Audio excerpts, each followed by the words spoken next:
Bienvenidos a Ágora, un espacio creado para detener el tiempo y viajar a través de experiencias y creaciones que nos hagan crecer como personas, que nos ayuden a cultivar nuestro jardín al más puro estilo de Voltaire, que es el de aprender haciendo, aprender descubriendo las vidas, las obras y los sueños, no se nos olvide, de personas que nos inspiren.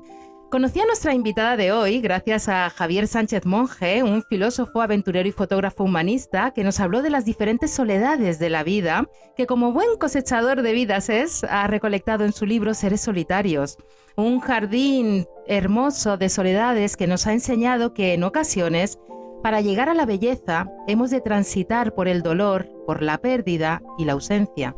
Así que a través de las soledades de Javier, he llegado a los tiempos de Susana. Sí, porque hoy vamos a hablar de tiempos, porque hay más de uno. Cuando comencé a adentrarme en los mundos literarios de Susana, empecé a referirme a ella de manera muy natural como argonauta de la belleza. Es lo que es, una buscadora incansable de la belleza, de la magia de la vida, una magia que suena a música, con la que teje las historias que comparte cada semana con los lectores en Zenda, o con las que crea los universos absolutamente embriagadores de los libros que escribe y que hoy nos van a servir de hoja de ruta en esta segunda entrega de Ágora.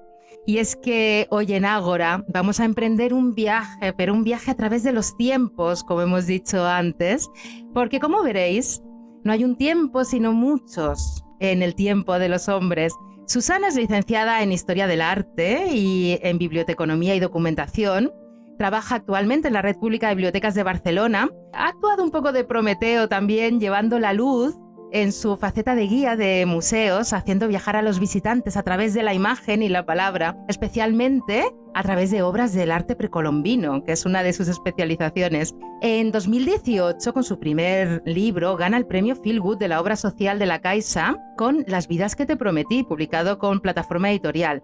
Y en 2021... prácticamente hace nada acaba de publicar Las Memorias de Hielo, editado con Desnivel.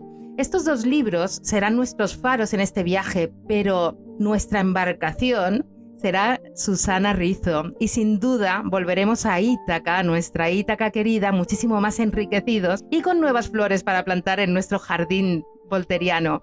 Bienvenida a Ágora, Susana. Es un placer tenerte con nosotros. Lorena, muchísimas gracias. Un placer el mío y menuda presentación. ¡Qué belleza! Muy agradecida. Y muy agradecida, Javier, por habernos puesto en contacto ambas. Exactamente, que decía que llegué a ti a través de las soledades. Parece una paradoja, ¿eh? Que bien acompañada estoy yo hoy. Y yo. Muchísimas gracias. Como decía, antes de adentrarnos en Las vidas que te prometí y La memoria del hielo, que son dos historias que en realidad son como la cara y la cruz de un mismo concepto, me gustaría saber cómo has llegado a la escritura. Pues tienes razón con lo que dices de que son dos caras de la misma moneda, ¿eh? De hecho, creo que todas las dos parten del mismo germen. ¿Cómo llegué a la escritura? Pues a estos dos libros en concreto llegué cuando estaba dando un paseo con mi compañero por un parque que tengo cerca de casa y de repente mirando un lugar así que me gusta mucho, una fuente, le dije, oye, ¿por qué me parece que voy a intentar ser escritora? Y yo había escrito muchas cosas cortitas, textos cortos, cuentos, relatos, pero nunca se me habría ocurrido embarcarme en lo que sería una novela. Y ese día le dije, me parece que lo voy a intentar. Y Eduardo mi compañero se apuntó la fecha, me dijo, tal día que ibas a ser escritora. Y nada, y me lancé a escribir el primer libro, que fue las vidas que te prometí en formato más largo, pero por probar. O sea, fue como una cosa de decir, bueno, pues venga, vamos a ver qué sale. Y lo que salió fue la novela.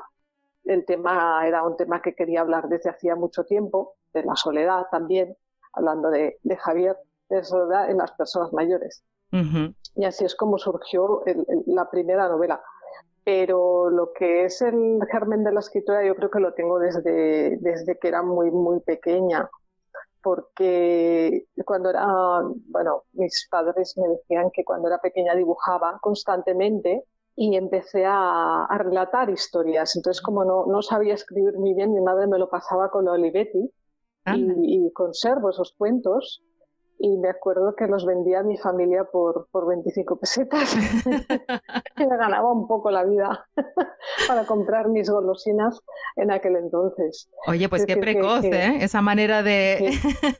que vendía mucho mejor entonces que ahora. No, la verdad es que siempre he tenido una inquietud muy potente por expresarme. Mm, Cuando no era con el dibujo, fue con la palabra. Y desde muy pequeñita. Y luego, pues eso, ya pasada la época de los estudios, ya me di cuenta que tenía una necesidad muy fuerte de transmitir. Y ujú. eso lo hacía con pequeños relatos, cositas cortas, hasta estos 2 libros. Sí, sí. ¿Y qué has descubierto de ti misma a través de la escritura? Pues de mí, Ujú, que creo que tengo un gran mundo interior que ni yo misma conozco. He descubierto también un valor que no sabía que tenía, ujú. porque escribir es ponerte un poco en el espejo y desmembrar un poco el alma, a ver de qué está compuesto, ¿no? Y entonces, pues eso, es un descubrimiento continuo. Parte de que es un reto, Sí. porque escribir es absolutamente un superarse día a día. No te sirve lo que has hecho el día anterior, en mi caso, ¿eh? En mi caso, yo soy muy constante, tengo coraje, digo, bueno, vamos a ver, esto que he hecho hoy, vale, me ha salido bien hoy, pero mañana puede que no me salga bien, con lo cual mi nivel de exigencia sube en peldaños. Ese nivel Eh, de sí, exigencia que te planteas a ti misma está muy presente. La primera obra que escribes, Las vidas que te prometí, es una obra madura, no es una obra de un escritor novel. pues me alegro porque yo me sigo considerando una completa novel. O sea, cuando yo escribí esta obra salí pensando, bueno, pues son varios cuentos juntos, porque son historias que se pueden leer de forma independiente. Pero quizás lo que se ve ahí es la madurez que llevo ya dentro, porque Mm. en el fondo son reflexiones que he venido haciéndome durante muchos años. En la observación, en el primer caso de la primera novela, de lo que son las personas mayores y esa soledad en la que a veces se ven inmersas. Entonces, yo creo que lo que se nota allí es que yo, por mi experiencia personal, ya he pensado mucho sobre ello. Y lo único que hacía era coger, y es lo que hago cuando escribo, es dicto. Mi mente ya tiene las imágenes puestas y yo lo que hago es tomar notas de lo que ya está creado dentro de mí, creo. Es algo que has estado como cultivando durante toda la vida y cuando la semilla ha encontrado las condiciones adecuadas para desarrollarse, es ahí Eso donde creo. nace la historia. Yo creo que sí, yo creo que sí. Yo creo que son cosas que inconscientemente vamos reflexionando y surge un momento que siempre es el adecuado, ¿eh? Porque uno a veces se fuerza, tiene que ser aquí, tiene que ser ahí. No, Ujú. es el momento adecuado. Y ahí es cuando, si tienes algo que contar o tienes algo que pintar o en el campo del arte me refiero, va a salir en el momento preciso, Ujú. como un torrente prácticamente, sí. Estamos hablando de momentos y el tiempo nos va a servir para organizar todo este viaje que vamos a hacer contigo a través de estos 2 libros, como hemos dicho, Las vidas que te prometí, que tiene mucho de Prometeo, de pensamiento Sí. adelante, de mirar hacia el Ujú. futuro, de construir, siendo lo que somos, en un momento de partida hacia adelante. Y la Así es. memoria del hielo, en cambio, Ujú. donde habita Epimeteo, el pensamiento posterior, la retrospectiva, el mirar hacia atrás para poder desencallar un tiempo retenido, y lo vamos a hacer también con una figura que es en cierta medida Prometeo. Por eso digo que son 2 obras, tus 2 primeras novelas, que están muy ligadas la una a la otra. Una es Sí, el sí, sí, sí. espejo y la otra es el otro lado del espejo, porque también vamos a tener a Alicia en el País de las Maravillas y Alicia a través del espejo. Efectivamente, tú lo has dicho, no se puede explicar mejor, Lorena. Maravilloso lo que has dicho. Es así, es Así así. es, la primera novela, Las vidas que te prometí. Creo que después de lo que hemos vivido, de esta pandemia, somos más conscientes de la vulnerabilidad y de la importancia de cuidar a las personas mayores y de escucharlas y aprender de ellas, que es algo que se nos suele olvidar, que podemos aprender y debemos aprender de ellas. Debemos.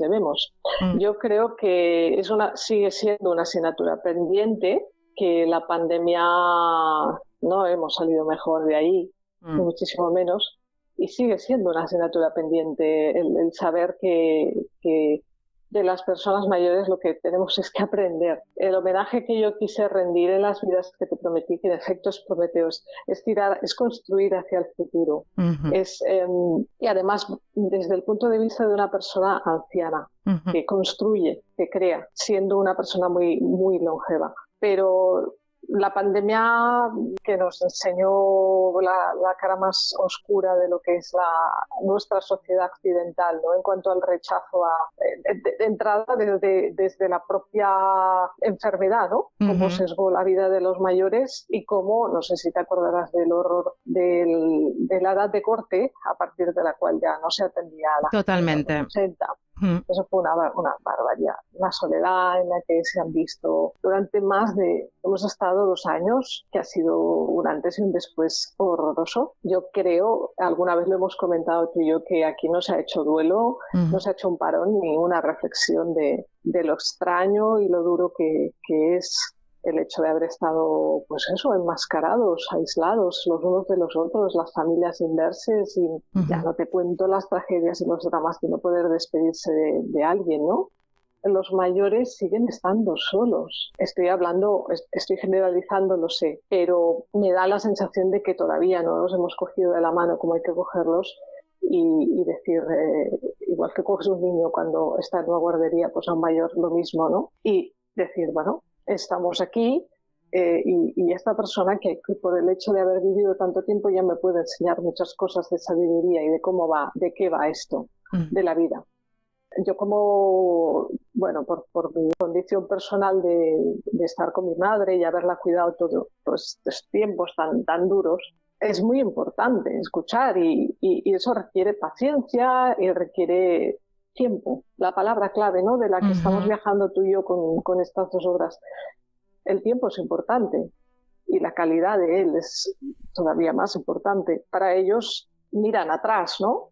Entonces nosotros tendemos a acelerar, mirar siempre hacia adelante, a saltar metas, pero llegar a dónde. Y de repente, ¿para qué tanta rapidez y para qué tanta meta si al final vamos a llegar todos al mismo lugar y hacernos las mismas preguntas y arrepentirnos probablemente de las mismas cosas? A los mayores hay que escucharles. La pandemia no nos ha enseñado demasiado al respecto, creo, lamentablemente. Como tú bien dices, que estamos en un proceso aún en shock, estamos pasando un estrés postraumático del que aún no somos conscientes de las consecuencias para nuestras vidas y la vida de las personas que nos rodean, y sobre todo las personas mayores. Y no somos conscientes de la barbarie en un momento dado a la que hemos asistido con respecto al tratamiento de estas personas y ese sesgo, ¿no? Ese umbral. A partir de aquí sí, y a partir de allí, bueno, pues sopeso que tu vida es menos importante. Exacto. Y podemos prescindir de ella. Exacto. ¿Quién dice que una vida es más importante que la otra? Hay una reflexión de Marco Aurelio al respecto. Da igual si has vivido 10, 20, 30, 40, 50 años, todas las vidas están en un mismo tiempo que es el presente continuo y es igual de importante. Entonces, el hecho de despreciar la vida del mayor porque es mayor es que a mí me parece, no sé, me parece una enfermedad en sí. El mismo hecho de pensar así y no valorarlo como lo que es una vida. Ingrid, tu protagonista de Las vidas que te prometí, dice en un momento dado, le vino a la memoria lo que había escuchado una vez en un programa de radio.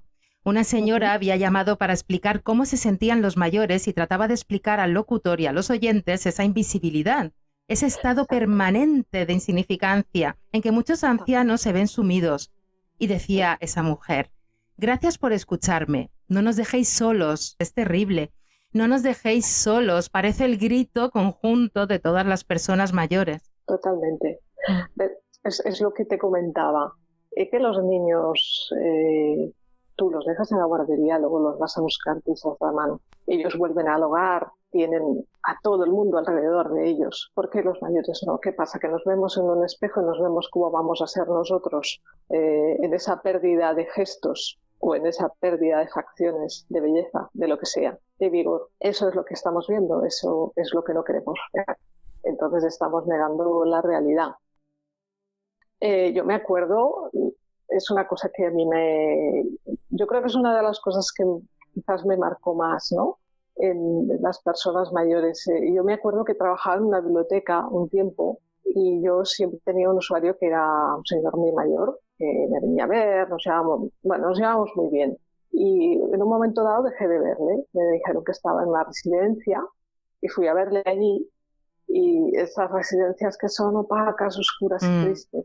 Me acuerdo que entré por el umbral y nada más entrar, viendo a una señora muy mayor que me iba a abrazar, me decía: "Ay, has venido a verme, cómo me alegro de que hayas venido a verme". Y una enfermera le dijo: no, que no es su hija, se ha confundido. ¿Sabes? Es un poco esa sensación de desamparo. Si alguien necesita un amor absolutamente incondicional, aparte de las personas, son las frágiles, ¿no? Es que los mayores son frágiles. Han perdido movilidad, han perdido, pues eso, van perdiendo cosas por el camino, van perdiendo sus amistades, su salud. Entonces, el no nos dejéis solos es tan importante. Yo tengo una amiga que le dedicaron una escultura a la soledad, se llama Mercedes, del País Vasco, y esa escultura ya la verás porque fue bastante sonada, salió por la tele, y nos llamamos a menudo porque le regalé mi novela y le emocionó. Y siempre me lo dice, me siento muy sola cuando hablamos por teléfono. Y entonces el simple hecho de que yo la escuche y me cuente su vida, pues sus viajes, le hace sentir bien. Y en mi oficio en la biblioteca, que yo a veces hago lo que lo llamamos los cuentos por teléfono, yo empezó en la pandemia, y leo cuentos a los señores mayores que no pueden moverse de casa. Me encanta ese proyecto. Cuando me hablaste de él es absolutamente maravilloso. Es muy bonito, sí, es muy bonito. Teníamos una señora muy mayor que solo quería que le leyéramos cuentos de ratoncitos y no podíamos salirnos de los ratoncitos porque como fueran elefantes se enfadaba. Y los ratoncitos. Y ahora leo pues a una señora que le gusta mucho Stefan Zweig y leemos libros de historia, Los momentos estelares de la humanidad, Carta a una desconocida. Y ese momento del teléfono, no veas cómo me lo agradecen. Es que es una cosa como si le hubiera regalado, yo qué sé, el mejor momento del día, ¿no? Pues ese simplemente hecho de escuchar y hablar es tan vital. Porque le estás regalando el tiempo. Y el tiempo es lo único que disponemos para regalar en realidad. Cuando trabajamos damos tiempo a cambio de dinero para poder adquirir cosas o servicios, pero es el tiempo en realidad el maestro de nuestra vida. Y cuando se regala el tiempo, es un tesoro tan grande. Hay que agradecer a las personas que nos dedican tiempo, a los oyentes que nos estén escuchando, a ti que me estás dando tu tiempo. Claro, es un tesoro enorme, es el mayor tesoro. Por eso yo creo un poco que Las vidas que te prometí es un canto de venganza de las personas mayores, porque lo que estás haciendo es extender el tiempo y despertar el interés por seres humanos que tienen muchísimo que aportarnos. Total. Yo lo que quisiera dilatarlo cuando nadie cree que hay tiempo. Exacto. Allí en el final de la existencia, pues yo cojo y a todos los personajes de mi novela que viven en una residencia les doy mucha vida y mucho futuro y les hago que ese tiempo se convierta en algo que puedas descomponer, regalar, extender y eternizar si es posible. Eso es lo que he intentado, una venganza. Ahí no estamos hablando de finales, sino de círculos. Así es. Eso es lo que pretendía es dar voz, porque el otro protagonista de esa historia es un niño pequeño, pero el niño es el que me sirve de complemento para hablar de los mayores continuamente. Él me lleva a ellos, a sus vidas, en especial a Ingrid, que construye, no hace más que construir circunstancias. El niño de la mirada llena de curiosidad, tenía la curiosidad en su mirada, escribirá Ingrid. Y es una descripción absolutamente maravillosa de un niño, porque eso es un niño. Alguien que sin prejuicios de ningún tipo, y eso se demuestra en la lectura del libro, cómo se acercan los niños a los mayores y los mayores despiertan de un letargo para ofrecer el tiempo y sus enseñanzas a los niños. Y es la curiosidad que perdemos lamentablemente a cierta edad o en un momento dado de nuestra vida, y es muy lamentable. Es muy lamentable. No tenemos que perderla jamás. Esa capacidad de sorpresa, de emoción, no sea de perder. Yo creo que es porque imaginamos ya la vida como una autopista y no. Es un camino, hay sus variantes. Hay que verlo con intentar pararse un momento a darse cuenta de la vorágine en la que estamos metidos y volver a esa mirada infantil. Los niños, como tú bien dices, no parten de ningún prejuicio, están limpios. Por eso se ligan tan bien con el tiempo de los mayores, porque ellos vuelven a sentir exactamente la misma curiosidad, por eso juegan con ellos, con el mismo entusiasmo que ellos, y se sorprenden si hay colores, si hay, pues eso, fiestas, se disfrazan con ellos, juegan, bailan, están de vuelta de todo. ¿Qué más da? Las apariencias ya no importan. Cuando eres pequeño ni las tienes en cuenta porque no has tenido tiempo de acorazarte ni de disfrazarte en el sentido metafórico. Y cuando eres mayor, ¿para qué? Ya no tienes que fingir. O sea que es magnífico. Y cuando estamos ahora en este tiempo intermedio, pues si en la medida que seamos conscientes de hacer esa mirada, tener la capacidad de sorprenderse, es lo que más motor y más energía nos va a dar. Te voy a proponer un minijuego. Recoges una cita de Nadine Stair que dice: si pudiera volver atrás, trataría de tener solamente buenos momentos. Por si no lo saben, de eso está hecha la vida, solo de momentos. Si ahora yo te digo cierra los ojos, Susana, ¿a dónde te trasladas? ¿A qué momento de tu vida? Me voy al mismo. Yo cierro los ojos, como tú me dices, y me voy a una zona de los Pirineos que me encanta, del Pallars. Un atardecer que bajé sola desde el Parque Nacional de Aiguastortas hasta el lago de San Mauricio, desde Amichas, que es la parte más alta, un atardecer hasta que se hizo de noche. Entonces, el caminar sola por ahí y ver ese momento, ¿no?, de conexión plena con la naturaleza, que tú eres la roca, que tú eres el aire, el árbol, todo, y vas viendo cómo se va poniendo el sol, el bosque se llena de vida secreta, que escuchas ruidos que no sabes, y que tocas el lago helado. Es un momento que cuando cierro los ojos, tal vez sea porque llevo 4 años sin ir, y es como que marcó el momento más feliz antes de que viniera todo lo que vino después, que fue la pandemia. Pero supongo que hay momentos, o cuando me dijeron que había ganado el premio Feel Good con esta primera novela, que me tuve que sentar en una roca porque me daba, estaba en el Pirineo también y no me lo creía. O un momento bonito como ver a mi madre volver a caminar sin ayuda de bastones, cuando después de sus muchas operaciones volvió a aprender a caminar de nuevo. Momentos son, no sé, fugaces, pero son cosas que te pasan desapercibidas y luego te das cuenta de que ahí estaba la absoluta plenitud. Recuerdo también el año pasado, después de haber pasado 3 años durísimos por pandemia y por otros temas de salud que se complicaron, la primera vez que me metí en el mar y buceé y todo quedó en ingravidez, pues ese momento fue como... Ese momento tiene algo que ver con el momento de realismo mágico que vamos a encontrar en Las vidas que te prometí, cuando Ingrid está recordando que está nadando y se sumerge y empieza a ver aparecer todos los escenarios de esos libros y esas historias que ha ido adquiriendo, acaparando, atesorando y que vienen a ella para arroparla en ese momento. Me has hecho pensar en eso, no sé yo si tendrá algo que ver. Tiene todo que ver. Tú lo has clavado. Sí, es que está la biografía escrita en todos los libros, al final de cada uno.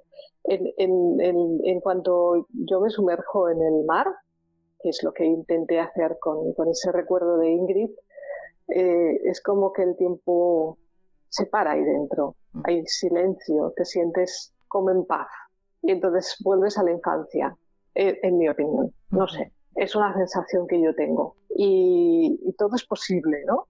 Puede que no veas nada, puede que veas una bandada de peces, puede que veas rocas al fondo, entonces, o incluso si te quedas fuera del agua ves cómo se mueven tus pies ingrávidos, ¿no? Y el fondo te queda abajo. Es una sensación inigualable. Entonces, de mis veranos está en la infancia, ¿no? Ahí están los soles de la infancia de Machado, también están en mis recuerdos. En Santander, que es donde yo pasaba muchas de mis infancias, y aquello era salvaje y era mágico. Y para mí esa imagen de Ingrid nadando es exactamente un recuerdo de todos los libros que ella leía en la infancia y le hacían soñar y creer que había tesoros e islas por explorar. Ujú. Sí, estaba todo ahí. Los veranos estaban ahí. Qué importante que es el agua en ti, porque tenemos el Sí, agua en las vidas que te prometí, que al sí. final también es, como tú bien dices, una construcción como si fuese un cuento y fluye. Y luego tenemos Ujú. la memoria del hielo, que evidentemente tenemos el agua helada, el agua congelada, el agua que se queda, está a la espera de ser derretida. Así es, así es. Es como una evolución, ¿eh? Si Ujú, lo piensas. Las- la memoria del hielo es el hielo, pero está a punto de derretirse. Es algo que ya sabes lo poderoso que es el hielo y su poder para romper incluso una roca en un momento dado. Y luego está lo que está contenido ahí, que es la ujú. novela, la memoria que está dentro del hielo. Pero es una evolución, sí, sí, sí. Lo que Vamos pasa es que a... aquí vamos al frío, totalmente. Vamos a llegar al hielo, pero mientras tanto, aquí hay en Ujú. la siguiente frase, es una de las frases más revolucionarias que he leído en mi vida. Y dice A Ingrid, ver, hace mucho tiempo que el tiempo, dejó de ser sí, su aliado y ahora, en el ocaso, es cuando toma conciencia de que no existe ningún control sobre ese eterno movimiento que se llama vida ni sobre sus acontecimientos. Queda ujú, resignarse o construir, aunque sea sobre ruinas, construir construir, siempre. Eso lo siempre. añado yo, siempre. Infoconstruir. Tú lo tienes también por ahí. Sí, sí. Eh, Eso es así, eso es así. O asumes que no tienes control sobre nada y que lo único que es constante es el cambio, o te pasas la vida peleando Ujú, y la pelea agota y no tienes ninguna posibilidad de triunfar sobre eso. totalmente. Es una lección desde que te levantas hasta que te acuestas casi. Hablábamos de Ingrid, de la protagonista, que entra Ujú. motu propio, por su propia voluntad, a una residencia que se llama El Hogar. Sí, sí. Que el nombre del hogar es muy simbólico, porque es en esa residencia, a Ujú. través de Max, que le sirve de su propio principito, ¿m?, Sí. para ir evolucionando ella, que encuentra el Ujú. verdadero hogar. Y hay una frase muy bonita que es que algo así como que un abrazo puede ser el hogar de alguien. Exacto, exacto. Es una muestra de afecto, el amor, el aniquilador de todos los miedos. Totalmente. Eso es un hogar, eso es el lugar por Ujú, excelencia. Es la salvación, ujú. por decirlo de alguna manera. Y el Max es el que simboliza junto con los otros chicos de la guardería residencia, que son la patrulla de los salvadores, Sí. bautizados por Andrew, los mayores portadores de felicidad y paratiempos que existen, esos Ujú. chavales, sí. Esa patrulla que llega a la residencia de ancianos, esos niños maravillosos, en una edad además que me parece mágica, a los 5 o 6 años, me parece, bueno, es Sí, sí, la edad de las preguntas, exactamente, porque a la edad través, de las preguntas. qué Sí, sí. importantes las preguntas, qué importante, más que responder, saber plantear preguntas, porque eso Ujú. requiere de curiosidad, como ya hemos dicho, y Así de es. un espíritu abierto también, de no estar coartado por una serie de parámetros que vamos a ir adquiriendo a lo largo de nuestra vida y que no nos vamos a librar de ellos hasta pasados los 50. Sí, esa es una buena edad de corte, sí. Totalmente. Te basaste en un documental. Me basé en un documental precioso que recomiendo a todo el mundo que lo vea, de Evan Briggs, que se llama Present Perfect. Me quedé, bueno, es increíble. Es un proyecto que empezó hace unos años en Seattle y era pues eso, una residencia en la que durante unas horas al día también se convertía en guardería. Entonces los niños y los ancianos convivían. Fue algo pionero, creo, en ese momento en el que se hizo la experiencia, y pues cuando ves el vídeo te emocionas porque ves cómo los mayores lloran con los pequeños, cómo disfrutan, cómo juegan. Hay un capítulo de Las vidas que te prometí en el que juegan a las manos, a poner una mano Ujú. encima de la otra, y hay alguno que le pregunta ¿dónde salen estas manchas? Y se lo cuenta de forma que ese niño pueda entenderlo, porque las preguntas, ya te digo, las preguntas que les hacen los pequeños son muy puras, son muy en esa inocencia, ¿no? Que no está coartada por nada. Y así es como explican, por ejemplo, que Sofía, que es otra de mis residentes, pues ¿cómo explicas el Alzheimer? Pues de forma que ellos lo puedan entender. Como que van hacia atrás, como que, por ejemplo, hay una señora mayor que no sabe atarse los cordones de los Sí, zapatos. es Ingrid le tiernísimo. dice, pero sí, ¿acaso tú sabes hacerlo? ¿Verdad que no? Y el niño dice, no, yo no sé hacerlo. Y dice, pues ella también, ella se lo ha olvidado también, porque es mayor. Y le cuenta una teoría de que tiene maripositas en la cabeza, que se tocan menos las alitas, y entonces eso significa que tiene menos memoria. Y así es como intentan explicar, pues, desde cosas como el Alzheimer, la lentitud, la enfermedad, hasta la pérdida. Porque recuerdas en la pérdida de otro de los residentes del hogar, lo que hacen es una fiesta y se Sí, sí. visten todos de época y se ponen a bailar. Así que convierten una despedida en una bienvenida. Ellos hacen este juego constante con ellos y van cambiando porque va pasando el tiempo, las estaciones transcurren y llegan nuevos residentes y nuevos niños, nuevas patrullas de rescatadores, como ellos las llaman. Esta residencia sigue con esta práctica y en España han empezado también. Y hace un tiempecito Te lo iba a que preguntar si sí, en España teníamos algún proyecto así. tenemos. Yo creo que por Galicia, en Madrid hay alguna y yo creo que en Cataluña también había. Son 3 o 4, pero ya se está haciendo con un exitazo tremendo. Qué Y se maravilla. hacen muchas prácticas como, por ejemplo, que los mayores cuenten historias de sus vidas a los críos. Esta serie de cosas. El curso que viene, que empezamos en la biblioteca a partir de octubre, me encantaría hacer cosas así con los niños y Qué los mayores. bonito. Ese Sí, sería el tiempo renovado de las personas mayores gracias a esos niños. Y qué importante, y tú lo manifiestas de manera muy sí, gráfica y magistral, la importancia del rol social de las personas. El ostracismo sí, al que relegamos a nuestros mayores, que pierden su rol social. Cuando tú pones de manifiesto, por eso digo que es un libro muy reivindicativo y revolucionario, que son pues, muy necesarios, pero es que ahora, después de lo que hemos pasado, de esta pandemia y de los traumas de la gente, por llamarlo de algún modo, de mediana edad, pongamos, sí, en los que estamos todos sometidos al estrés y a la todo. ansiedad y a todo lo que llevamos en nuestras mochilas, qué importantes son los niños por un lado y las personas mayores y el rol social de una persona mayor, la paz, la quietud, la capacidad de análisis, de Claro. mirar atrás, de aconsejar con la sabiduría de la vida, de la experiencia, es esencial. Absolutamente. Pero nosotros nos enclaustramos en ciertas maneras, o bien que creen que los demás esperan de nosotros, o que nosotros hemos creído que los demás esperan, o ya no lo sé. Es un lío. Pero no todo el mundo es muy fiel a sí mismo. Se cae en muchas redes. Y sobre todo después de esta pandemia, yo no sé si tú lo observas, pero muchas personas están o tocadas físicamente por las dinámicas que hemos llevado de poca salud o porque han quedado tocadas por la enfermedad, o mentalmente. Entonces, estamos en un momento de crisis en el que ni hay duelo ni nada. Aquí se avanza, no se para y no hay ninguna reflexión de la bestialidad que ha pasado. Y un mayor te lo podría contar de una manera distinta, porque a lo mejor han pasado una guerra, han pasado más carencias y han superado muchas cosas.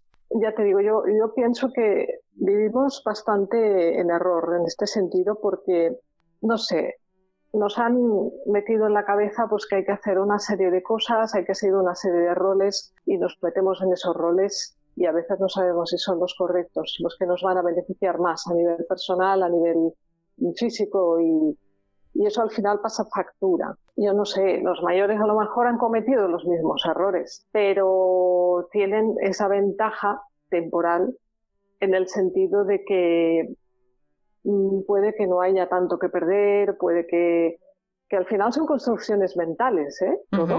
O sea, yo creo que lo que pasa al final es que te vas despojando de las tonterías con las que has ido conviviendo durante muchos años. Y quizá valoras más el tiempo, volvemos otra vez Sí, sí, sí, al, sí, el tema, al timón, al tema de este viaje, el totalmente, tiempo. Porque ¿qué nos el pasa? tiempo. Nos falta tiempo a todos. El estrés es una falta de tiempo, de paz, El es- sí, para es la ausencia sentarnos de paz. Sí, sí. totalmente.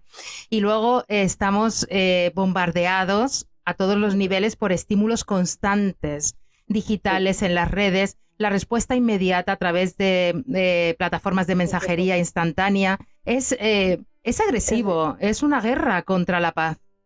es una guerra contra la paz, es una guerra contra la quietud. Acabas estresado y dices, ¿qué he hecho? Pues estás cansado Ujú, a lo largo después de una jornada, porque se han añadido muchos estresores innecesarios. Pues las redes, caes en muchos inputs de información, hay desperdicio de energía por todas partes, ujú. me da la sensación. Y lo observo también a diario también, ¿eh? O sea, es decir, en los ámbitos en los que yo me muevo, que podrían ser lo más tranquilo del mundo, también veo estrés. Ujú. Y eso no le veo la lógica. Es decir, el ámbito cultural tiene que estar abocado a la paz. Nos No, presentas herramientas para salir exacto, de eso, ¿eh? Con el tiempo extendido a través de la literatura, por ejemplo, por muy ejemplo. presente en las vidas Sí, que sí, te sí. prometí, porque Ingrid va a transmitir una serie de obras y es iniciático para que Max vaya asimilando los conceptos de la vida, como bien explicabas. Ingrid intenta enseñarle a ese niño que no, cosas que no debe olvidar, que supongo que es lo que han intentado muchos de nuestros mayores abuelos, que nosotros aprendamos. Tú recuerdas esos consejos, esto te acordarás de mí cuando tengas mi edad. Sí. En este momento lo olvidas, Mm. ¿no? Y sigues adelante. Pero ahora casi nos vamos acordando más. Pero Ingrid intenta eso, acuérdate de lo que te digo, piensa en esto, piensa en lo otro. En los Mm. momentos en los que sí, que todos que tenemos ese estado de paz, que estamos, es justamente cuando estamos en el aquí y en el ahora. Es la aspiración máxima, ¿no?, de todas las personas que igual hacemos yoga o hacemos meditación. Estar aquí y ahora es no tener ninguna expectativa más allá de lo que de esta conversación que estamos teniendo ahora, por Ujú. ejemplo. Y ya está, ¿no? Y eso es cuando logras estar en paz. Ya el tiempo se convierte en una cosa abstracta y no te está afectando. No tienes la sensación de que estás perdiendo cosas porque lo que estás haciendo ahora es lo más importante que debes hacer. No lo que vas a hacer mañana, sino... Esos son metas que lo que van creando son estresores en el cerebro, porque hasta que no terminas una no te das por satisfecho. Pero es que luego tienes la ambición de la siguiente y la siguiente y la siguiente. ¿Sabes a quién me estás haciendo pensar? A Mary. Por A Mary, ejemplo, la anciana que cultiva las flores y bueno, eso está es. con su pequeño jardincito de flores y es la personificación de la constancia. Sí, eso es Mary. Mary, Ujú. su máxima aspiración es esas flores, nada más. Ya está. ¿Es feliz? Sí, probablemente lo sea. Es que no sé si te pasa, pero cuando tú vas al campo y Sí. ves esa lentitud en que el orden del tiempo tiene que ir un poco al ritmo más natural, ¿no? Al ritmo de los soles, de las cosechas, de las lluvias. Estamos más armonizados por dentro también. Mary en pequeño jardín está mirando exactamente lo que tiene delante, que es una flor. Ya está. No tiene nada más que como ese castillo de arena que hace el niño en una playa Ujú. y es un universo, ¿no? Para ella es esas flores que riega y crece con Así ellos. es. Sí, Hay algo muy, muy bonito. Bueno, es que es un libro muy bonito, pero bonito no Tania, es una palabra simple, es una palabra compleja. Es una ya. palabra que va muchísimo más allá de las letras que la componen. Bonito es la perfección, lo bueno, lo bonito. Y Sí. hay algo muy bonito, que son el tiempo extendido en los objetos. La importancia que le dan las personas mayores en esa Sí. residencia y en cualquier lugar a los objetos, a los pequeños objetos de su vida que son testigos. Ya no están Exacto. los testigos vivos, pero sí están esos objetos que atestiguan Ujú. que han vivido algo, un pensamiento, un momento, volvemos a los momentos, y los Ahí está. niños les prestan una gran atención a esos objetos que a lo mejor para otras personas en otras edades dicen, bueno, pues ya está el abuelo o la abuela con sus cosas y el Sí, niño igual, ¿verdad? No le damos esa importancia. Tanto aquí sí. como en la memoria del hielo tenemos Ujú. objetos vivientes. Total, total. Ahí está la vida detenida en cada uno de esos objetos. En los mayores puede ser una foto, puede ser la postal de un santo, ¿no? Ahora yo le doy mucha importancia, por ejemplo, al Niño Jesús que tiene mi madre, ¿no? Que es heredado de su abuela, de su bisabuela, de Teruel, de donde es ella. O, por ejemplo, una vieja pluma. Todo eso no es el objeto, es la persona que lo tuvo. Y entonces ahí está el amor concentrado, heredado y metido en ese objeto, ¿no? Eso es lo que simboliza. Tanto en la memoria del hielo como en las vidas que te prometí. Incluso cosas muy simples y muy inocentes, como los muñecos. Hay una presidente del hogar que tiene una muñequita y le da un beso cada noche antes de irse a dormir. Sí. Es un poco como los niños y sus muñecos también, ¿no? Porque son sus amigos, porque ahí han concentrado su infancia, o sus padres, o tienen el recuerdo de una abuela, algún instante parecido. Uh-huh. Y lo mismo pasa con algunos objetitos, como por ejemplo la pluma de la memoria del hielo. Qué importante esa pluma. Sí. Ahora nos adentraremos en ella, pero esos objetos que se quedan como el hielo, esperando a ser descubiertos, esperando a ser derretidos, es también una analogía a Ingrid. Ingrid está en la residencia pensando en que ya habla en pasado porque no tiene una proyección de futuro y de repente se convierte en la heroína de Max, de un niño de 5 años, en la mujer de la Rebeca Violeta que personifica a una heroína de un cuento con poderes, con grandes poderes. Exactamente.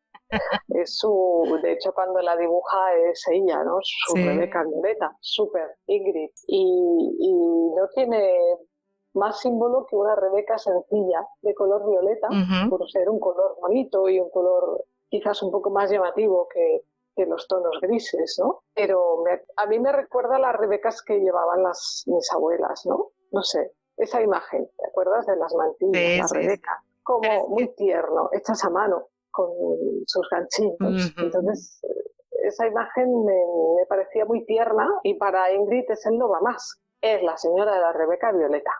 Es su heroína. Pero fíjate, no le falta volar. Totalmente, pero fíjate qué identidad le das a ese momento, que me he vuelto loca buscando a ver si había alguna referencia cultural ligada a esa Rebeca Violeta, porque me parecía tan simbólico, y es tan simbólico en el libro, que digo, esto tiene que tener algo más. Te he dejado con la intriga. Y me has dejado. No tiene nada. Se me ocurrió. Dije, pues, ¿qué voy a hacer? Porque en mi imagen tenía la cara de Ingrid, tenía el muñeco Elvis del pequeño Max, lo tenía todo en la cabeza, y la cara y tal. Y pensé, pues Violeta, pero es puro azar. Ajá. Lo que pasa es que te he querido dejar un poco con la duda. No, pero es un momento bellísimo. El tiempo se puede aniquilar también. Podemos vencer a ese tiempo lineal que nos hace retroceder, digamos, o mirar solo hacia atrás. ¿Y cuál es el mayor aniquilador? Ya lo hemos dicho antes, del tiempo, el amor. Hay una frase, Susana, que es preciosa. Dices, hay personas que te demuestran que hay lugares sin estrenar en tu corazón. ¿Tú tienes lugares aún sin estrenar en tu corazón? Pues seguramente, pero es muy grande. No sé si le queda mucho espacio, seguramente. Siempre descubres algo que te descubre más espacio dentro de ti mismo. Y en ese corazón, ¿no? En nuevos regalos, en nuevas personas inesperadas y nuevos instantes que tú creías. Muchas veces nos lamentamos, yo esto no lo hice, esto ya no me pasará más, y un buen día sucede algo inesperado, ¿no? Que te regala un nuevo lugar en tu corazón. Yo creo que sí, yo creo que creemos que ya lo hemos conocido, ¿no? Pero es el terreno más inexplorado que hay, o sea que... Somos un poco como el universo, en constante expansión. Sí, y me haces pensar inevitablemente a la cita que utilizas del jefe Seattle, que dice, mis palabras son como estrellas, nunca se extinguen. Es así, sí. Qué bonito. Es muy bonita esa cita, esa me encantó. quería un poco dejar constancia de que todo aquello que hacemos y pasamos por el tiempo, como decía Gladiator, tiene su eco en la eternidad, de alguna forma. En algún momento de nuestras vidas podemos haber influenciado la vida de otras personas y no somos conscientes de ello. Que lo que tú haces, dices o dejas de decir tiene su eco. Son como estrellas, nunca se extinguen, como las personas. Siguen en los objetos, en los corazones o en algo que todavía no le hemos puesto palabras. Quizás solo tenemos sensaciones o sentimientos. Ahora estabas hablando como Sergei, ¿eh? Como uno de tus protagonistas de La memoria del hielo, cuando le explica a Elena qué es el cielo. Ah, sí, no sabes leer el cielo, Elena le dice. Es muy místico, es que ese personaje es especial. Es muy especial y vamos a llegar a él. Pero antes, y perdona que te he interrumpido porque no quiero que me desveles nada antes. Quiero que me hables. Sí. ¿Ves el trabajo de un escritor como un trabajo de responsabilidad social? Sí, en cierto modo sí. Al principio creía que no, que era algo que tú hacías para ti mismo, por un ego, quizás por llegar a los demás, pero yo pienso que puede haber algo de que tú puedas hacer ahí a través de las palabras que pueda mejorar, a lo mejor cambiar la visión de alguien o alterarla por el momento en que responsabilidad social, sí, todo lo que sea ayudar a crear nuevos universos me parece una labor bastante seria, comprometida. ¿Y qué pensarías si de aquí a cientos de años readaptan tus obras para que encajen en las sensibilidades, un poco a colación de lo que está ocurriendo actualmente con la literatura y esa manipulación desde mi punto de vista de una obra literaria de alguien que además no puede defenderse? Eso es una aberración. Hace poco escribí un artículo en Cena sobre eso, es una absoluta aberración el transgresar la cultura, intentar coartarla tal y como se ha hecho en la persona que lo ha hecho y no le has preguntado, evidentemente. Yo, ya que lo has dicho, dejo aquí constancia de que no quiero que toquen nada, ni una coma de mis obras y que no le den una interpretación ni una moralidad distinta de la que cada uno puede interpretar. O sea, no, lo que está pasando ahora es un acoso a la cultura, sí. Bueno, precedentes sí que hay, pero algo que me parece monstruoso y, en fin, no sé, lleva a una deriva que no me gusta nada y me hace pensar en cosas, no sé, tipo el cuento de la criada casi, ¿sabes? Pero bueno. Es algo que va en contra de la cultura, va en contra también de la sociedad, esta es mi opinión, pero del propio lector, de tomarnos como idiotas, y disculpadme todos la palabra, incapaces de, a través de nuestro espíritu crítico, de discernir con qué nos quedamos y cuál es la información que analizamos como apta para nosotros y como si fuésemos incapaces de contrastar y de saber analizar en el contexto acontecimientos que puedes ver en una película, en una serie o leer en un libro. Exactamente, es como tratar al público de idiota, de infantilizar al público, cuando, vamos a ver, yo de pequeña que he leído un montón de libros, a mí no me han influenciado para nada, ni me han hecho ser racista, ni me han hecho no sé qué, ¿sabes? Vamos a ver, es lo que decía en aquel escrito de Zenda, que Blancanieves y los 7 enanitos, no, Blancanieves y los 7 coleguitas, ¿no? Para quedar bien con todo el mundo. Yo tengo que confesar que he jugado mucho a videojuegos de zombies y no, por el momento no quiero matar a mis vecinos. No sé si llegará, pero por el momento no. Por ejemplo. Sí, con una pequeña reivindicación, es que no he podido evitarlo. Y una sonrisa. Si es que da igual, todo eso te hace crecer. Y ahora que está haciendo con este de Roald Dahl, que han intentado, o con James Bond, pues ¿qué pasa? Era guapo, varonil, le gustaban los mujeres, pues que le gusten. La gente lo que espera es ver eso cuando ve una peli o lee una novela de Ian Fleming. No sé, el estar, ya te digo, o sea, estar interactuando continuamente con lo que ya está creado, déjalo, pues si ya de paso, pues cógete el templo de Atenea Nike y ponle otra ropa, no sé, es una barbaridad, es una barbaridad y como defensores de las palabras y de la cultura tenemos que ponernos todos en bloque a intentar que esto deje de suceder. es lo que Sí, a Kunta Kinte no le daban latigazos. Jolín, si quieres hablar de la esclavitud, tienes que contar la historia, tienes que leer los libros. Y ya está. exactamente. Tal y como se escribieron, La Sirenita, La Sirenita. Y además me gustaría que lo leyeran en versión original, que es, bueno, si heavy no, lo siguiente, son muchísimo más Absolutamente. fuertes. Si manipulamos, alteramos lo que está escrito, se nos va a olvidar el pasado y entonces vamos a repetir aún con más intensidad, que ya lo hacemos, Claro. las barbaridades que hemos vivido y así llegamos a la memoria del hielo. Comienza en la Siberia de 1951, en el campo de trabajos forzados de Noriyak. ¿Cómo llegas a esta historia? Pues de la forma más misteriosa yo ni yo me la explico. No tenía ninguna intención de escribir una novela sobre Noriyak, que es el gulag que había en Siberia. Esta historia surgió porque vi una fotografía de National Geographic de una fotógrafa que se llama Elena Chernyshova, y me acuerdo que estaba ojeándola y digo, ¿esto qué es? Y veo Norilsk, la ciudad del paralelo 69, más allá del Círculo Polar Ártico, la ciudad más poblada del norte de Siberia, contaminada, la ciudad más contaminada de Rusia, la cuarta ciudad más contaminada del mundo. Unas fotos espectaculares. Entonces me acuerdo que esas imágenes estaban como insistiendo una y otra vez en plan, saca la historia que hay dentro de estas fotos, intenta sacar una historia. Había, por ejemplo, una foto de dos chavales jóvenes celebrando una especie de Navidad, de Nochebuena. La foto más triste que te puedas imaginar, con un árbol de plástico, los cristales con cinta de precinto para el frío, y era tan gris, pero tan fascinante al mismo tiempo, que dije, pues venga, a ver qué pasa, intenta sacar una historia. Y empecé a escribirla desde el final. Y luego escribí el inicio. O sea, es una historia que he ido escribiendo de final a inicio hasta que se han encontrado en la mitad, a través de la imagen de esas fotografías.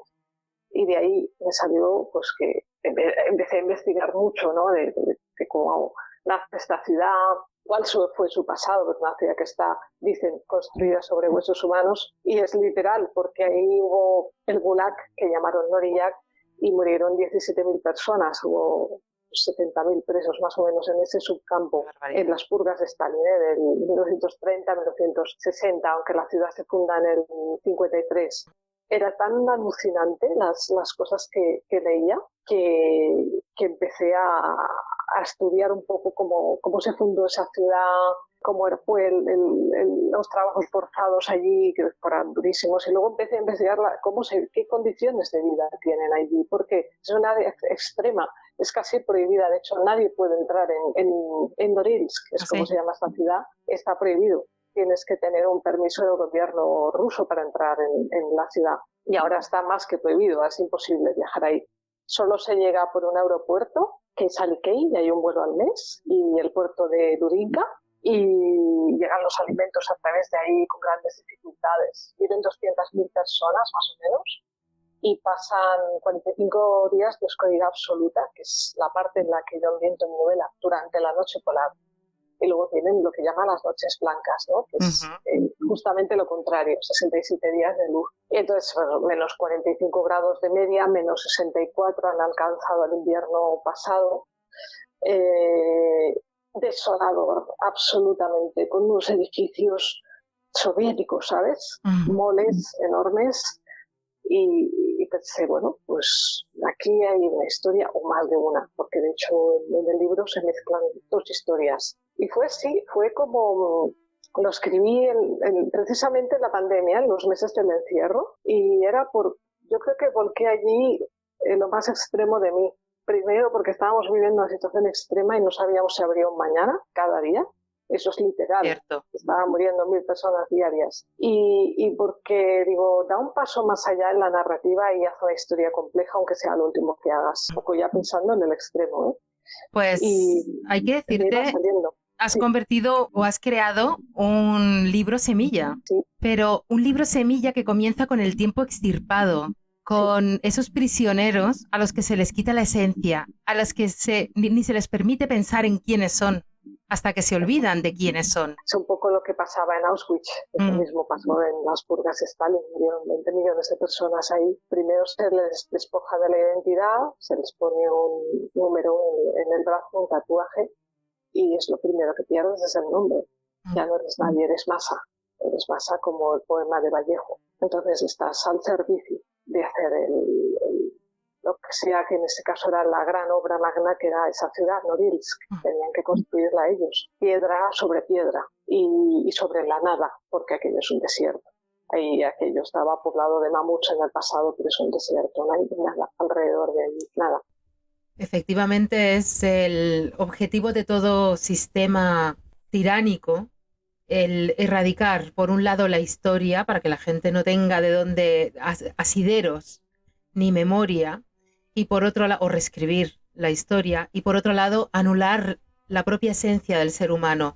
De esa manera, el ser humano, como bien explicas y como bien plasmas en La memoria del hielo, se encuentra a merced de la voluntad de esa fuerza. Sí, es de entrada, es perder convertirte en un ser anónimo. Yo para recrear un poco todo lo que es la parte del Gulag y de los campos de trabajos forzados, recurrí a mis propias memorias cuando fui a ver Auschwitz. Estuve allí en el año 2004 y quise verlo porque quería sentir el horror que es la máxima expresión de lo peor del ser humano. Y intenté entenderlo. Y llegué a la conclusión de que no había nada que entender, sino que la locura de vez en cuando se apodera del ser humano y se cometen atrocidades porque se normalizan. Y lo primero que se hace es normalizar y que te acostumbres a escuchar una noticia como las que vemos a diario. En ese caso, pues los campos de Auschwitz me sorprendió muchísimo ver las fotos que vi. Y el particularmente lo que llaman el Museo de los Horrores de Auschwitz, porque hay una zona que hay unas vitrinas, en un lado hay maletas y en el otro hay zapatos. Entonces ves los zapatos y cada un zapato era perteneciente a una estación verano, invierno, primavera, y había zapatos de mujeres presumidas, sandalias bonitas, y piensas, pero ¿cómo es posible que eso sucediera o que pasara lo de Norillac? Intentaba entenderlo, ya te digo, fui con esa intención, y por eso quizás también he querido escribir en esta novela una parte de todo ello, para intentar darle un sentido a todo eso. No tiene ningún sentido, no he llegado a ninguna conclusión, Lorena, ninguna. Solamente una, que hay un desconocido dentro de cada uno de nosotros y en situaciones extremas algo sucede ahí. Otra de las grandes herramientas en el sometimiento de las personas es precisamente asimilarlas a una máquina, a un engranaje, arrebatándoles incluso ya no la identidad en cuanto a ser social, sino la identidad biológica como ser humano. Elena, la protagonista femenina de La memoria del hielo, recordará en un momento determinado unas palabras de Sergei que decían: cada piedra arrancada, cada camino despejado, cada túnel perforado en Norilsk se hacía al ritmo de los martillos neumáticos y de los compresores que activaban automáticamente algún resorte en nosotros y en nuestros últimos hálitos de vida. Personas máquina, hasta el límite de su agotamiento físico. Esto es real, ¿eh? Es así, esto lo leí. Esto es así como trabajaban, a golpe de sonido. Y así es como hasta la extenuación, que no sabes el límite de las personas humanas, es increíblemente dilatado, enorme. Pues hacían lo que hacían, convertidos en masa, en máquinas.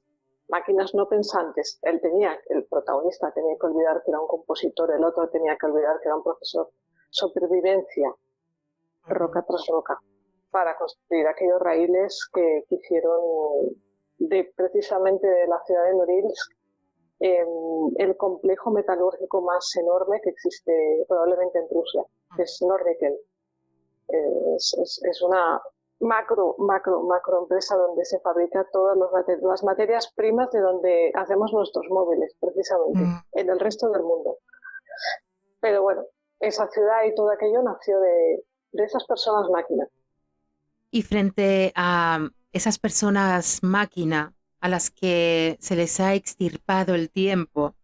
Tenemos el espíritu constructivo que habita también en la memoria del hielo, del tiempo conmovido a través, por ejemplo, de la música, personalizado en ese arquitecto de sinfonías que es Sergei, que se escapa del campo de concentración, ese arquitecto que construye universos. Si hablamos del poder de la música, ¿cuál es la música que mueve tu alma? Bach, las suites de Bach, por ejemplo. Las suites. Cuando escribía esta novela, escribía con la música de Bach. De hecho, poco después revisaba un libro de Bach y me encontraba con esos espacios vacíos y llenos, yin yang, que está impregnado en toda esa música y el ritmo de la escritura. Erik Satie, por el misterio, y Debussy. Y te hacen soñar, y si necesitaba algo para escribir esta historia era viajar donde no había estado mi vida. Y esa música me hacía tener todos los ingredientes para el misterio cuando tenía que tener misterio, para ensoñaciones con Debussy y para el equilibrio con Bach, más o menos. El arquitecto de sinfonías, Sergei, escribirá una canción de cuna para su hija pequeña, para cuando se reencuentren, y esa música también nos va acompañando a lo largo de la historia, como un hilo invisible. Y acabará formando parte, en cierta medida, aunque no podemos ahondar mucho para no destripar la trama, forma parte de la banda sonora de la vida de Elena.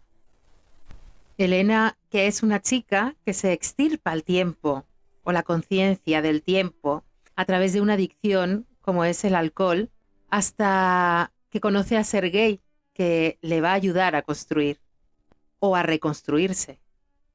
Exacto. Ella es adicta, bueno, son los 90, es otra de las que voy moviéndome por tiempos en esta novela, y Elena pertenece a la época de los 90, en una época convulsa en Rusia, donde el alcoholismo estaba al auge, igual que las drogas y la violencia. Y ella está enganchada a lo que ella llama su botella de vodka, y le pone un nombre, Sveta. Y es casualidad porque esta persona que alguna vez te he comentado que leyó mi novela, que la ha leído desde Voronezh en Rusia, me ha dicho que casualmente Sveta significa luz en ruso. Svet es luz, entonces Sveta es luz de esperanza, pero ella se está aniquilando a sí misma, no está interesada en la vida por las circunstancias personales, y aparte porque es una salvaje, es una mujer muy arrojada. Es la antítesis de Ingrid, digamos, es una Amy Winehouse del norte. Y Sergei representa todo lo contrario, ¿no? Es el equilibrio, es la armonía, es todo. Así que en ese círculo autodestructivo tiene que suceder algo que tiene mucha relación con esa canción compuesta para la hija pequeña de Sergei y Elena. Todo ahí hay un punto de reencuentro en todo. Sí. En ese invierno boreal en el que las auroras boreales anuncian entradas o salidas de momentos tan cruciales como mágicos. Ese mismo contraste es el que recoges cuando confrontas el gris de la obra de Elia Repin, que bueno, seguro lo estoy pronunciando mal, frente a la obra de Matisse. Exacto, o sea, ahí se reúnen dos mundos. Elia Repin, esos colores más ocres, más apagados, quizás más tristes, y el fauvismo. Y se encuentra Henri Matisse, con lujo, calma y voluptuosidad y la explosión de la vida. Eso es lo que representa Elena, porque Elena es furia y es energía encerrada en un mundo monótono. Fíjate que la ciudad, que es casi un personaje, la describo siempre de una forma pues triste, ¿no? Ahí una amiga me dijo que parecía como si estuviera describiendo un lobo inmenso, estepario, estático. Y entra en contraste todo con esos momentos que transcurren en los 45 días de la noche polar, que es la época en la que dura mi novela, en una cabaña donde todo es color. Ahí nace el color, ahí dentro de esa cabaña, en el fuego, mientras Sergei y Elena conversan. y reúnen pasados, presentes y futuros. Ahí es donde entra el fauvismo con Ilia Repin, y se juntan los dos. Una Elena que parece empezar a recuperar el tiempo o la conciencia de la vida, de lo que le rodea, que parece que despierta a través de un grito, un alarido en la noche. Un grito desconsolado, un alarido de una persona, de un hombre que entra en un edificio en ruinas y comienza desde un piano abandonado a tocar una melodía triste, pero que despierta los sentidos de Elena. En ese momento parece que Elena se asimile a ese edificio en ruinas. Es una persona en ruinas en espera de que alguien encuentre la melodía que la haga volver a la vida. Y así describirá Elena ese edificio.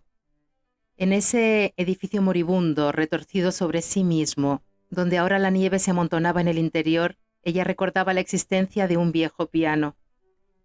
Aquel instrumento desvencijado de un intenso negro azabache causó a Elena y a su hermano Iván una profunda impresión, cuando, siendo niños, recorrían en secreto aquellas olvidadas estancias mientras inventaban historias de miedo.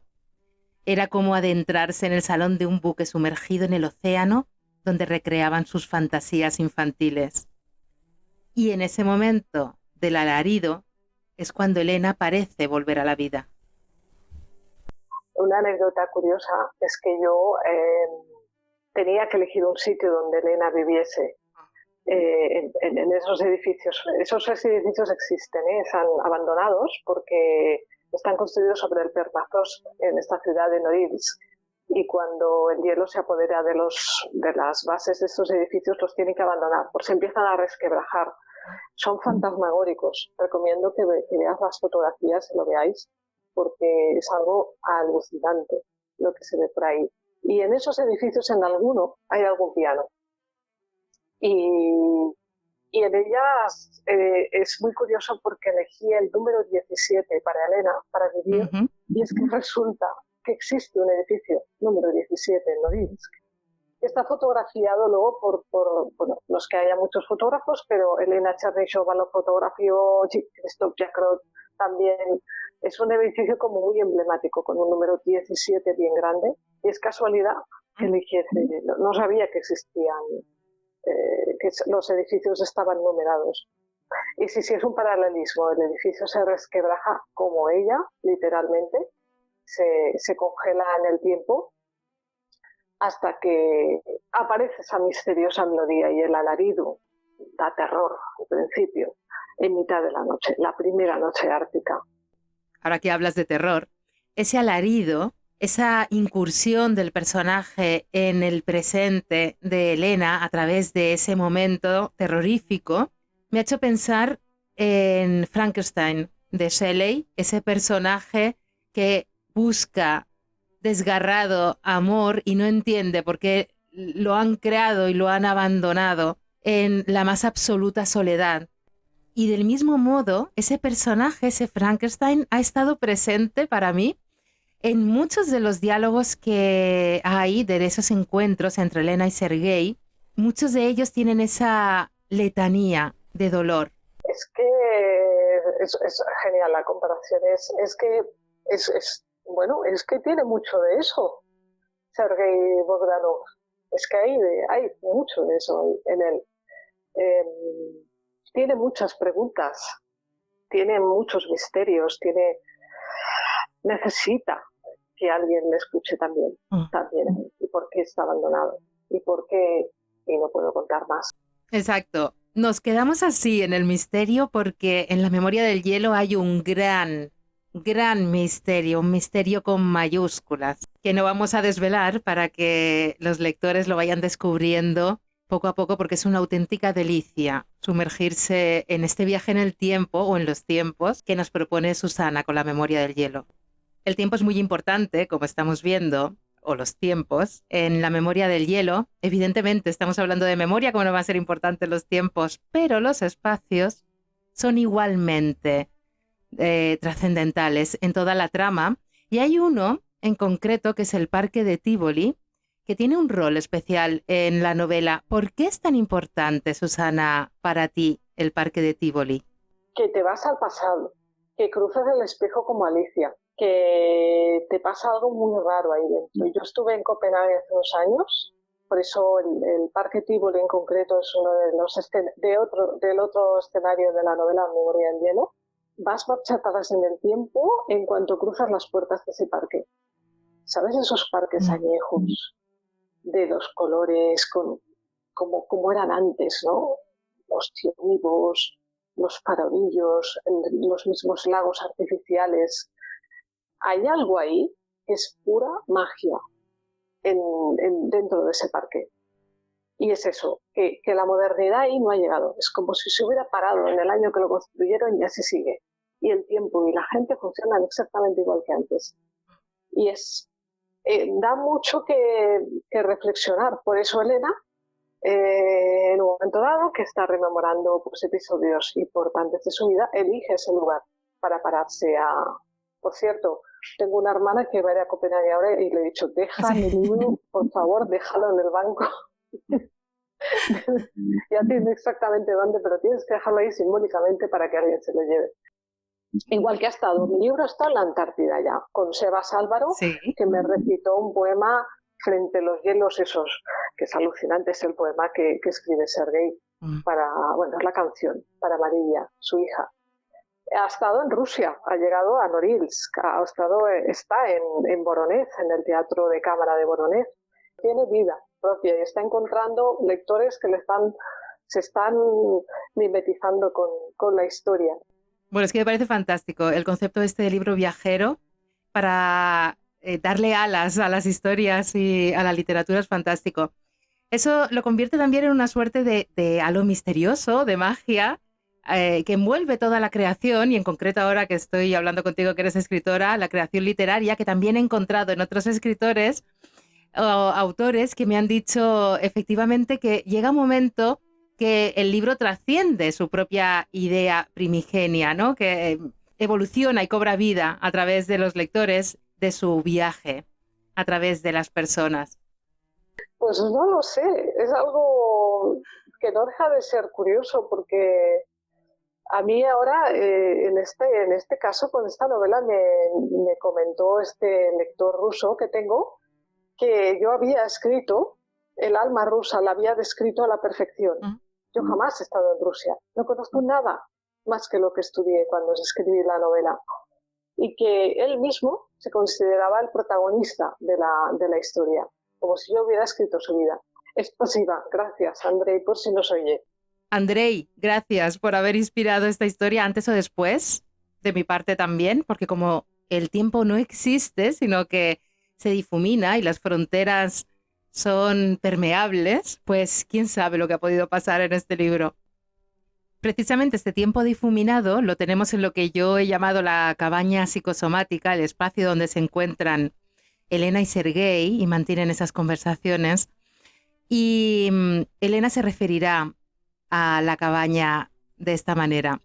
La misma cabaña, repentinamente empequeñecida, parecía traslucir todo el dolor, toda la ira, como si los mismos objetos sin vida se conjurasen por la pérdida de los viejos amores habitados y arrebatados, como si el tiempo entre aquella vida pasada y ese momento se hubiera evaporado, y todos aquellos fantasmas que acompañaban a Sergei hubiesen regresado. Así es. Es un momento que pretendo, por la ambientación del frío que describo fuera, es una cosa que me dicen los lectores, que pongan muchísimo frío y quería que pasaran miedo. Hay muchas cosas mágicas en este libro, mágicas en el sentido literal, es lo que hemos hablado antes de Alicia cruzando el espejo del Tivoli. Es otro mundo que está detrás, ¿no? Que va boca abajo y que donde todo es posible. En esa cabaña ciertos recuerdos de Sergei le van a llegar a que la propia cabaña cobre la misma vida que está describiendo Sergei y las mismas desgracias. Así que, y Elena al mismo tiempo se convierte en una cabaña casi terapéutica, te diría, porque ¿También? están respectivamente Sveta, ¿te acuerdas? Sveta, la botella de Sveta la dejan en medio porque Elena promete no beber mientras está con él en esos días. Él se lo hace prometer, vaya. y la cabaña a veces se transfigura en otras cosas, sí.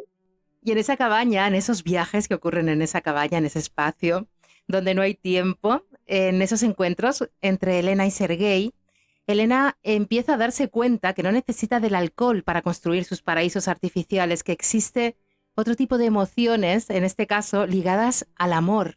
Y así, a través de esta cabaña y este tiempo difuminado, llegamos al amor, que es el gran aniquilador del tiempo, tanto en Las vidas que te prometí como en La memoria del hielo. Vuelve a ser el amor y la amistad. Ella ya no cree en nada y ahí vuelve a creer. Y además sin necesidad de adicciones.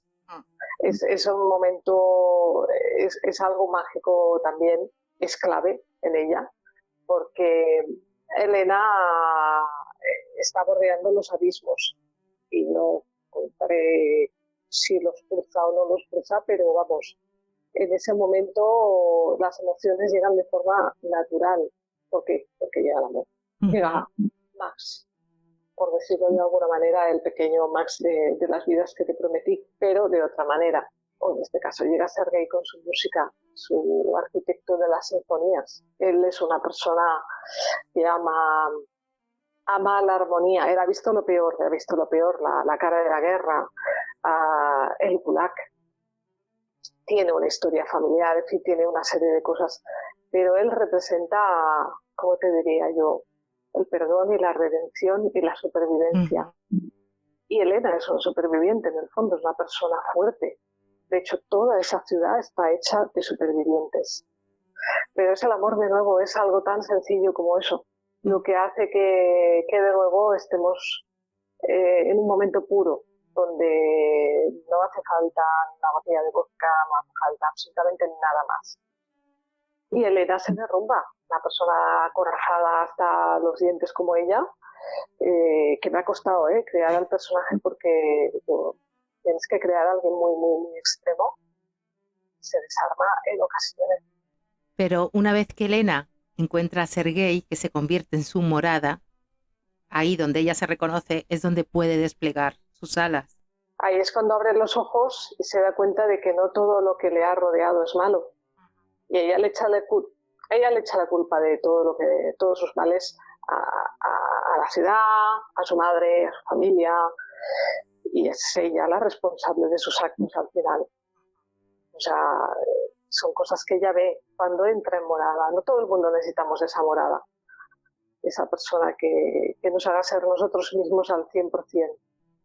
Y también llegamos a la temporalidad de los objetos, al simbolismo de los objetos. En este caso es una pluma en La memoria del hielo, una pluma que nos evoca el vuelo, la libertad, la inspiración, tanto a través de la música como a través de la escritura, como a través de las palabras o del corazón, de las emociones, del amor. La pluma vuela por el tiempo y al final es una incitación a buscar otro norte. Y entendemos por otro norte lo que sea que tengas que hacer en esta vida para ser feliz. Eso simboliza. Con eso se escriben muchas cosas.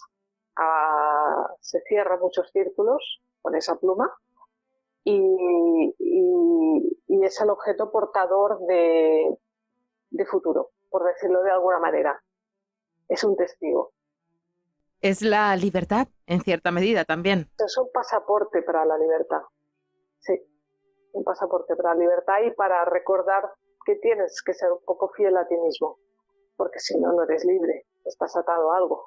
Así es, y una vez que Sergei lo entiende, puede recuperar esa parte de su vida que perdió, incluidos los ojos violeta de su mujer. Pues fíjate que no sé por qué. Supongo que es porque estaba buscando imágenes que me sugieren el color violeta. Me gusta el color de la nieve, puede ser violeta a veces, y el color de los ojos de la esposa de Sergei es violeta. Pensando quizás en Liz Taylor, me inspiraba un poco, me daba un color especial, sí, llamativo. De nuevo el violeta, como la chaquetilla de Ingrid en Las vidas que te prometí, y aquí en La memoria del hielo también presente. Es que quizás sea también porque el violeta es un color que cuando lo ves te llena el alma. Exacto. Sí. Por eso, en este juego de coloridos, entre la nieve y lo que pasa al principio y ese poema medio escrito y el color de ese, donde él al final se cae, que es en ese color de Irina, hay muchas cosas ahí, sí. Muchísimas cosas, efectivamente. Pero vamos a dejar que los lectores lo descubran cuando tengan la memoria del hielo entre las manos. Pero antes de dejarte volar, porque tengo que dejarte volar también, comparte con nosotros qué es para ti el hielo, puesto que estamos hablando de su memoria. ¿Compartes la concepción del hielo de Sergei? Pues yo creo que es lo mismo que para él. Es algo que se ha detenido, pero que está destinado a transformarse en otra cosa. Y lo va a transformar el calor, que puede ser esa canción, esa pluma, ese amor o esa morada. Eso es el hielo, eso es el hielo. Y es la memoria también, que es muy importante en la historia, porque al final es en la memoria donde vemos el pasado lo que te va a permitir no ver el futuro, sino ver lo que tienes, el presente. Exacto, sí. Y qué importante que es la memoria. En ese sentido, y por recuperar un poco el espíritu combativo del principio de esta conversación, si reescriben el pasado, al fin y al cabo, están interceptando la memoria y modifican nuestro presente. Sí. Al final es un poco, mira, el tema del paso del tiempo, ya me he dado cuenta de que es un motor no solo en lo que yo hago en mi escritura, sino que en muchas manifestaciones de artes lo que se intenta es pararlo, ¿no? Ese instante eterno en el que puedes levitar, ese es el instante detenido, el instante perfecto, la fotografía instantánea. Javier, las fotos de Javier, ¿no? Sin ir más lejos, o las narraciones de ese libro maravilloso de los seres solitarios, eso es el tiempo congelado. En cada una de esas historias vive eternamente algo. Es así, es así. Yo pienso que es algo que nos produce alarma, lógicamente, porque no lo podemos parar, es algo abstracto, nos hace hacernos mayores, quizás perder oportunidades que creemos, ¿no? Que hubo un momento para hacerlo, ese tren que pasó que no cogiste, ¿no? No sé, es un tema que yo pienso que ha obsesionado a muchas personas y también ha dado muchos quebraderos de cabeza y nos acompaña constantemente. Esa es la frase típica, pues pasa demasiado deprisa, los mayores te lo dicen, pasa volando, no te vas a dar cuenta. A mí me lo decían cuando iba cumpliendo años, me decían, uy, ya verás, cuando llegues a los 40 te va a pasar volando. Y es cierto, y es verdad, es verdad. Es verdad, sí, totalmente. Debemos cuidar del tiempo, es casi un deber. Cuidemos no sé cómo decirte, del detalle que no se te debe escapar hoy, pero cuidemos de eso y parémoslo cuando realmente estamos respirando en el presente. Es muy, muy difícil de hacerlo, ¿eh? En el día a día es fácil olvidar todo esto. Primero porque entramos desde que nos levantamos en ciertas dinámicas, pero a la medida que puedes, es bueno recordarlo. Y recordemos también la felicidad de las pequeñas cosas que está presente en tus dos novelas y que aprendemos también con el tiempo al final. Son aprendizajes que te llegan a veces tarde, pero son frases hechas que se dicen tan dichas, tan repetidas, que ya no tienen significado, pasan por la cabeza. Pero es que son verdad, es que es así. Escribes una frase en La memoria del hielo que dice algo así, como que todos los fragmentos están compuestos por algo que pertenece a un todo y que no se destruye, y ese todo es el amor. Mira, a mí me han dicho de todo de este libro, ¿eh? Pero hay un lector que me dijo, yo sé de qué va este libro va del amor. Pues claro que va de eso. Es al final lo que va tejiendo es una historia más cruel, más dura, que la anterior es una cosa dulce, ¿no? Que transcurre de una forma muy dulce. Pero sí, va de eso, va de eso. ¿Y de la amistad? Que es una suerte de amor. Es una suerte de amor entre Sergei y Elena, o el amor familiar, que al final surge ahí de una forma efervescente. Estaba ahí, estaba latente, estaba dormido, estaba congelado.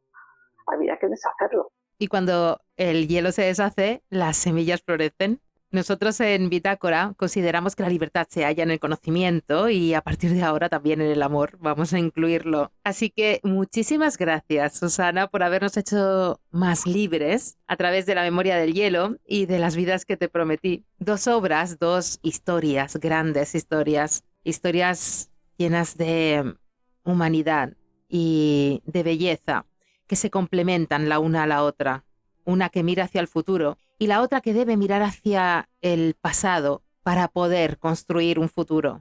Y son también 2 semillas que nos ayudan a evolucionar, a vencer y extender el tiempo gracias a la literatura, a las palabras y a esos universos que crea Susana, con quien he tenido el placer inmenso de compartir este tiempo de conversación que ha sido mágica. Muchísimas gracias, Susana. Mil gracias a ti por todo, por cómo conduces todo, por cómo lo cuentas.